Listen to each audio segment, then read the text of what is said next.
My name is Hani AlYousif. I'm the founder and visual effects supervisor for Filament Post. I've been using Flame for over 20 years now. I was Discrete's first engineer in the UK when they were just a small company. And in Soho Square, I was basically shown a big computer at the end of the room and shown a manual and told that there would be a demo the next day for 20 people. So that was a baptism of fire, shall we say. We're primarily a boutique Posthouse. We thrive on kind of a one-to-one service with clients. We're really involved with the jobs that we work on. Nothing is a problem, and everything delivers on time and on budget. Majority commercials based. We've done a few films as well. We just feel like we're built for that quick turnaround. Recently we did the Wilbur the CG Penguin in the British Gas films. We created him, animated him, lit him, textured him, comped him into 3 different edits over 6 weeks. We are primarily a flame house. We've got 6 flames, CG seats, motion graphics, and we've submitted editing and grading and everything that the job needs. The Flame itself is running on HP 820 and it's got dual graphics cards, which is brilliant, because I can actually render in the background as I'm working with clients and not actually have to wait for the progress bar to go all the way across. Now that Flame is available on Mac, it becomes a lot more complete. We go from not just the main Linux Flame that I have here, so all the iMacs in the facility become Flames, and that's the way we're heading. We kind of prefer having a complete package in one, so it doesn't become a subset like the Flame Assist is really.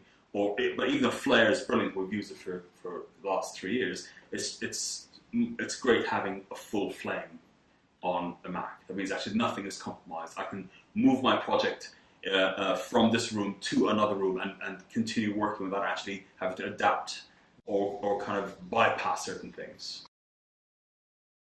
It depends on the project, and it depends on when the deadline is. If the deadline is 6 weeks away, the attendance ramps up very gradually. When the deadline is 3 days away, it's a full attend.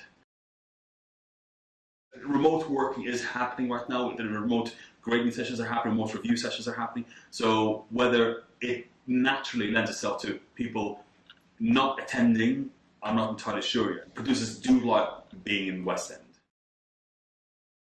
I'm quite technical in my approach. I do use Nuke, I use After Effects, I use PF Track, I use whatever I need to use to get the job done. But I still think Flame is the only bit of software that actually is a complete environment where editing, painting, tracking, compositing, it's all in the same place. And it actually, nothing beats in terms of client attend. Both actually, because I started off as a flame op for years, and it's all batch centric with reels on desktop. And then when I started Filament, I bought a couple of smokes, and that is a very timeline centric workflow. When I do any grading, I'll do it on the timeline. But when I do any 3D compositing, I only do it in batch.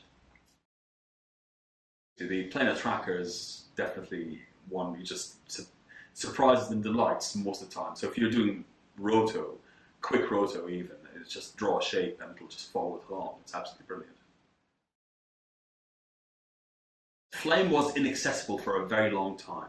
You need to have the big hardware and the big infrastructure to actually make it work. Now that the training editions are actually available for anyone to download, I think that's actually a really, really positive thing. I think take on a project, definitely. Learning the software through following the manual doesn't really teach you much. It may teach you what buttons are, but it doesn't teach you how to achieve something. Come up with a project first, and then use the software to actually help you achieve it.